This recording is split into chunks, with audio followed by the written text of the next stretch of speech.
Friends, இன்றைக்கி வந்து பார்த்திங்கன்னா பீட்ரூட் பொரியல் வந்து எப்படி செய்யுதுன்னு பார்க்கலாம். ஸோ இப்போ வந்து பார்த்திங்கன்னா ஆயில் வந்து போட்டுக்கிறோம். இப்போ காஞ்சி போயிருக்கு.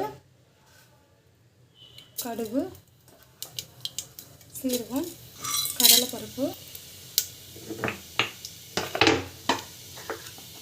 பூண்டு,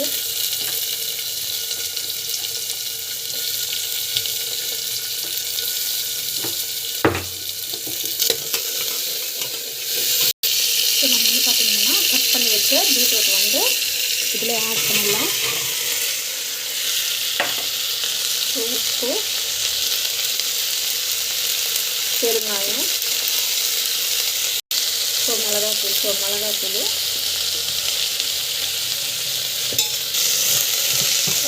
நல்லா வந்து கலக்கிக்கோங்க. நல்லா வேகட்டும். தண்ணி தேவையான அளவுக்கு தண்ணி ஊற்றிக்கோங்க.